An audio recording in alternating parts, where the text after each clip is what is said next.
All right, welcome back. Absolute Martian Manhunter, issue 6. This is the finale of this current story arc. I believe they're going to keep doing another 6 issues, but it was originally supposed to be 6, and then they bumped it up to 12 because it sold so well, which is amazing because it's really good. I love this.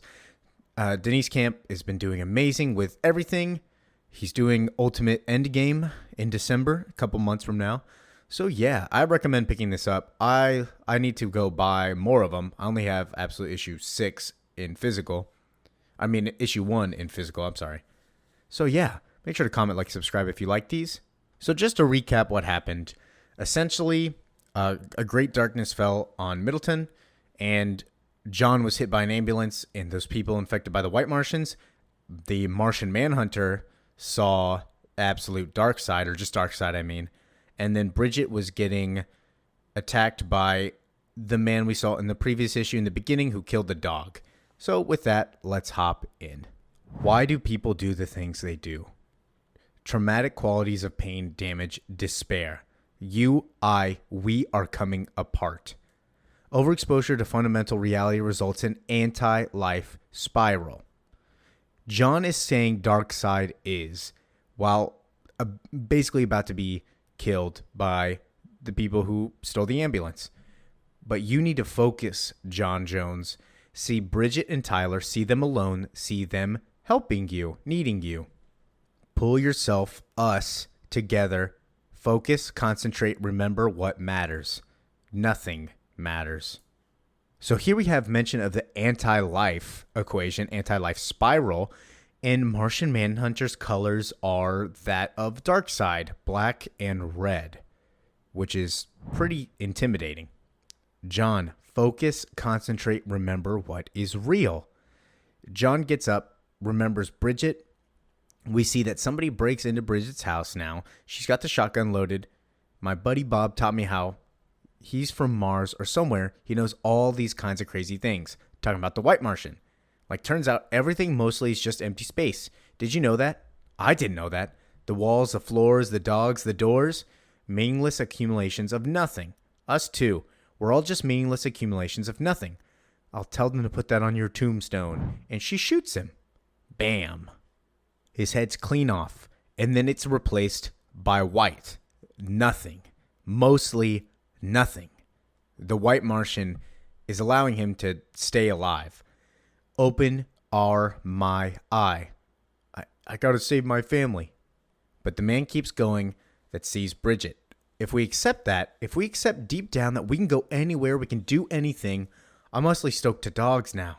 But Bob made a pretty convincing argument. A bitch is a bitch is a bitch. So basically he's going from killing dogs to killing women. Bridget keeps shooting at him. Now don't worry, when we're through, you won't feel a thing. The ambulance people are about to cut John up. The Martian says, let us in, out, through, John. Good idea. Number 325. You need help. We're in this together, partner. John has the Martian come out of his eye, saves him, attacks one of the other people that have the White Martian head. The Martian just looks at the one with the saw, and all the electrical activity in his brain immediately stops. Good old Bob, the man with a hole for the head, best friend I ever had. He let me in on a big secret. See, it was always going to happen this way. We don't have any say in the matter. Not you, not me, not even Bob. Your husband can't help you. The green guy can't help you. So basically this Bob is informing these people that, hey, there is a green Martian. You guys, I'm giving you these prophecies. You listen to me, and you should be fine. He's focusing on psychopaths, clearly. But this man, still chasing Bridget down. The sun will never rise. No one's coming. No one sees, not even God. Isn't that freeing? We alone in all of human history will not be judged. Though somehow, I get the feeling that if he did see, he'd approve. And in the previous panel, the Martian climbs through the other dude's head, and it comes out of this portal. So John flies out. We got to get to the quarters office. The office is fortified. But how did you do that? How can you touch me? John tackles the White Martian. They start to get into a fist fight, and we see that the face goes from a sphere to a regular white Martian looking face. You got backup. The green Martian is here. Well, guess what? I got backup too. So outside the window, Bridget looks, and there's a giant mob of the white Martian humans with white Martian heads all taken over. What's your shortcut, green Martian? Disoriented by darkness, high-dimensional escape is dangerous, impassable, impossible. We're night blind. Who are you talking to, John? We have to protect them. Get to Tyler's room, lock the door. Bridget says, we're a team, we can do this together. No, you have to just go. And we see somewhere high up, spiritually high, all burning symbols and meanings. I can feel two Martians fighting over Middleton. For them, things are made of pure mind and can get a little abstract. A punch is not just a punch up there. It's a metaphor, although that particular metaphor looked like it hurt. So we see the white Martian versus the green Martian above Middleton. The white Martian punches the green Martian in the face, and then we see down here, everything is more literal. Literal. A punch is just a punch, as John punches the other white Martian infected dude down here. Violence is just violence. Now we have two fights going on. We have John versus the white Martian infected, and we have the white Martian versus the green Martian. These fights are really cool. As a man in the clown jacket tries to spill my brain onto the hardwood, the white Martian reaches out across town into the head of a sleeping boy with terminal brain cancer in apartment 3B. The boy's dreams, the tumor is as big as the city. It pulses and throbs and seems to smile with a crooked, unnatural teeth. Its tendrils reach out, destroying everything they touch. In response, the green Martian pulls out a revolutionary brain cancer cure that the young girl in 4D of that very same building will help develop 20 years from now. So while one is fighting with literal punches, the other one is fighting with figurative metaphors and illustrations. Next, the white Martian plucks out fear of the atomic bomb from an aging hippie, 1,000 unturned faces as death traces a screaming rainbow across the sky. The green Martian scrambles to make one small change, tapping into that same hippie's belief in military incompetence. The bomb is a dud. So while that's happening, John is shooting the riot that is entering his house now, as he gets his hand whacked and Bridget has the shotgun. The war of green and white unfolds the sky into alien geometries and nonsense emotions, with incomprehensible thesis/antithesis weapons. Living philosophies debate the life and death of worlds. Reality's crumbling infrastructure is collateral damage.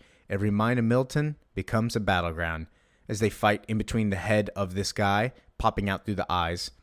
We see the green Martian seems to be on the bottom while the white Martian is on the top, both fighting in different figures. The art in this is so amazing. It's so beautiful. But me, I stay right here and let nothing by. As we zoom into Tyler, things stop making sense a while ago. As he's fighting with the green Martian and the white Martian in Play-Doh form, white flag of victory waving species wide, tragedy ending imminent. And the Chacos are next by him. He hasn't opened them and eaten them yet. And then we see expand, evolve, enhance your view, save all to see all. Martian vision is on. But I see our silhouettes tearing themselves apart in the dark. Despite the darkness, I can see the white Martian is connected to, entangled with, the chaos in the streets. White Martian Farms expresses, embodies anti-life urges. So the white Martian is connected at some point with Darkseid, with the anti-life. Why do we do the things we do? Why did I push them away when all I wanted was to hold on till my knuckles turned white? Or was I protecting them or myself? What was I afraid of? And then we see bam, blam, blam, blam. Bridget came from the door with a shotgun and shot them, saved John. We're a team, John. Why couldn't I just talk to my wife? John says, Tyler? Oh, he's safe, but you're hurt. You're right, Bridget. You were right. I've been hiding. So John is going to tell the truth. I don't want to hide anymore. The Martian says, yes, finally, at last. Empathetic breakthrough, partial consciousness, expansion achieved, unlocked, initiated. Martian vision is on upgrade. John, what's going on? And suddenly, it's clear as day. I see Middleton, the people of the streets at least 3/4 mad, running from their own shadows, fighting fire with loss, seeing senseless violence everywhere they turn, incomprehensible forces clashing on battlefields between their ears, as their beautiful, brightly covered lives spill out of them. And we see Tyler eats the Chacos. So everybody's in a war against themselves. Tyler on the floor because those Chacos were not supposed to be eaten. Show them, let them see each other as we see them, as they see themselves. Upgrade unlocks new ability, knowledge, perceptions. Bridget is very confused. Open your, their eye. The Martian's voice, or is it mine, says breathe in, and they do. They breathe in weddings and funerals, abusive boyfriends and childhood traumas. They breathe in first kisses and clinical depression. They breathe in bad dreams. They breathe in every kind of pain. They breathe in disappointment and disgrace of a dead wife looking down. All over the city, the people of Middleton get high on each other. So the Martian and John seem to be coming together. They're becoming one being, as he can't tell which voice is his. The universe flickers. White falters ever so slightly. Green surges, seeing its chance. He grabs the moon, slashes the white Martian. Something inexpressible happens. The mind tries to make sense of it through a metaphor, but words fail. Slash. And then finally, we see Tyler pick up the green Martian, stomp the white Martian. He gets up. He's fine, which is weird because he was just on the floor, but the parents don't know what happened to him. Equal parts tragedy and farce. Tyler, you're okay. Everything's okay. The sun's coming up. We made it through the night. I thought it'd never end. Bridget, I want to tell you everything. I want us to be partners. No more secrets, I swear. You want to know who I really am. And we see that the white Martian infected Tyler. So now the white Martian is Tyler, as the green Martian is John. And that's the end of this issue. I don't know when Absolute Martian Manhunter will be picked up again. I know that it's still continuing. I know that they're taking a break. So yeah, thank you for watching, listening, enjoying. Leave a comment, subscribe. Peace out.